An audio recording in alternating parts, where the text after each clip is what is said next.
मिलिंद भाऊ, तुम्ही आपला मत मांडावं.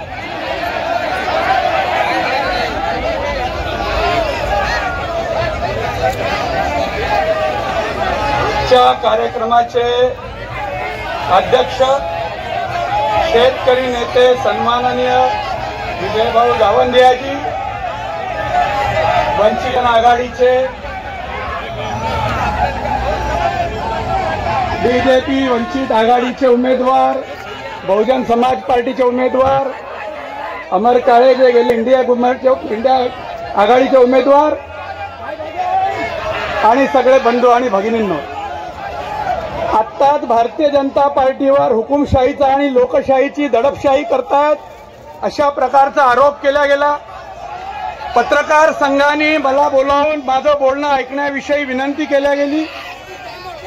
भारतीय जनता पार्टी लोकशाहीची हत्या करते असा जो आरोप केला गेला, इथे जमा झालेले नागरिक, इथे जमा झालेले जे मतदार आहेत ते एका पक्षाची भूमिका ऐकून न घेता आपली हुकुमशाही आणि लोकशाहीची हत्या या ठिकाणी करत आहेत, त्याचा मी निषेध करतो. या कार्यक्रमाच्या निमित्ताने पत्रकार संघाचा मी आभार मानतो. जे आत्ताच नुकतंच आपलं नववर्ष संपन्न झालं. उद्या पूजनीय परमपूजनीय डॉक्टर बाबासाहेब आंबेडकर यांची जयंती आहे, पुढे रामनवमी आहे. त्या सगळ्यांसाठी मी आपल्या सगळ्यांना शुभेच्छा देतो. भारतीय जनता पार्टीची अर्धी भूमिका जी काही बीएसपीच्या कार्यकर्त्यांनी आता मांडली, काँग्रेसच्या 60 वर्षाच्या राजवटीच्या संदर्भात जे काही होतं, जे काही चित्र ओबीसीच्या संदर्भात होतं, ते मोहन भाऊंनी आपल्या ठिकाणी ठेवलं. या ठिकाणी जो विषय मांडला गेला की संविधानाची हत्या केली गेली, या देशामध्ये कुठल्याही पक्षाच्या कुठल्याही नेत्यामध्ये, अगदी नरेंद्र मोदी असले तरी कोणाचीही, आमच्या सगळ्या नेत्यांनी सांगितलं आहे की जोपर्यंत सूर्य आणि चंद्र आहे तोपर्यंत या देशाचं संविधान बदलण्याचा अधिकार कुठल्याही व्यक्तीला नाही. म्हणून या निमित्ताने हे केवळ एक बोंबाबोंब आहे, एक चित्र निर्माण केलं जात आहे की अशा प्रकारे हे जे काही चाललंय, संविधानाची हत्या कोण करत आहे हे सगळा देश पाहत आहे. 1975 साली या देशामध्ये ज्यावेळेस हुकूमशाही झाली होती, इमर्जन्सी लागली, त्यावेळेस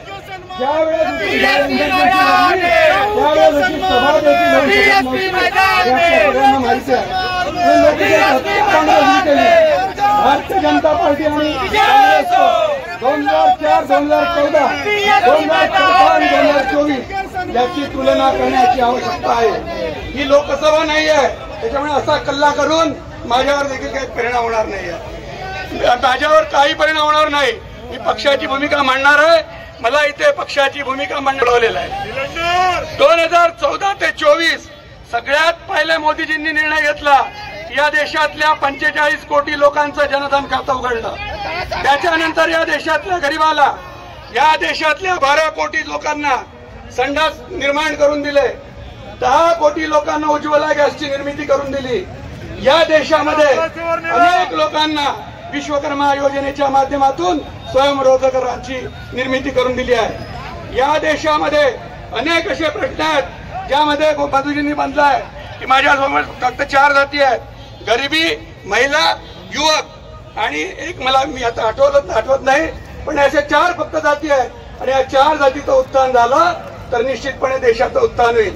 गेल्या 10 वर्षापासून जो माणूस आपल्या संसाराची करत नाही, आपल्या जीवनाचा क्षण आणि क्षण आणि कण आणि कण या राष्ट्रासाठी देतो, ज्या पार्टीजवळ नेता आहे, ज्या पार्टीजवळ नीती आहे, ज्या पार्टीची नियत आहे, अशा प्रकारची केवळ एक पार्टी आहे, ती आहे भारतीय जनता पार्टी. या देशातल्या कामगार, या सगळ्या देशातल्या लोकांना एक प्रश्न विचारण्याची आवश्यकता आहे की इंडीचा नेता कोण आहे? 25 इंजिन असलेला, 25 इंजिन असलेली गाडी, त्याचे 10 डबे एकीकडे आहेत, 10 इंजिन एकीकडे आहेत, कसं चालणार माहित नाही. आमच्या पार्टीचा नेता ठरला आहे, आमच्या पार्टीची नीती जी ठरली आहे, विकसित भारत 2047, आत्मनिर्भर भारत, हे सगळं करणे आहे. वर्धेचा विषय केला गेला. मला अनेक डिबेटमध्ये विचारलं गेलं की परिवारांच्या समस्येबद्दल ज्या 4-5 प्लॅनचं एक्सपान्शन झालं, IPC आहे हिंगणीला 300 कोटीची गुंतवणूक, SMS आहे देवळीला त्याचा पॉवर प्लांट आहे 750 कोटीचं डेव्हलपमेंटचं येत आहे त्याच्यात. आपल्या इथे जो काही इव्हनित कारखाना आहे त्याच्यामध्ये या 1.5 वर्षामध्ये 1200 कोटीचं येत आहे. अशा प्रकारचे आता मागच्या महिन्यामध्ये आपल्या इथे चरख्याला एक एन्क्लेव्ह झालं, त्याच्यामध्ये 3200 करोडचे जे काही सगळे आहेत इन्व्हेस्टमेंटचे करार झाले. कलेक्टर जवळ त्याच्या प्रती आहेत. असा एक खासदार आहे की ज्यांनी लोकसभेमध्ये आपल्या कार्यकाळामध्ये मागच्या 5 वर्षात 1035 प्रश्न विचारले, 113 डिबेटमध्ये त्यांनी भाग घेतला. हे मी माझं नाही सांगत आहे, लोकसभेच्या पटलावर ते सगळं आहे. असा नेता, नीती आणि नियत असलेला, ज्याच्याजवळ नेता पण आहे, ज्याची नियत पण साफ आहे, ज्याला केवळ देशप्रेम आणि देशराष्ट्र हाच एकमेव अजेंडा घेऊन ते चालत आहेत. आणि 2047चा विकसित भारत आपल्या इथे जे काही जमिनीपासून अंतराळात असं एकही क्षेत्र नाही की ज्या क्षेत्रामध्ये भारतीय जनता पार्टीने इन्व्हेस्टमेंट केली नाही, आपलं काम वाढवलं नाही.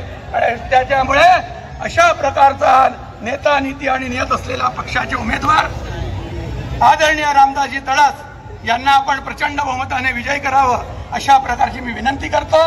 अशा या लोकशाहीमध्ये ज्या पद्धतीने या ठिकाणी एका पक्षाच्या उमेदवाराची भूमिका मांडू दिली नाही, याबद्दल देखील सगळ्या कार्यकर्त्यांनी विचार करण्याची आवश्यकता आहे. आम्ही शांतपणे सगळ्यांचं ऐकून घेतलं आणि तरी देखील या सगळ्यांना मी माझ्यातर्फे धन्यवाद देतो, माझ्या शब्दांना विराम देतो.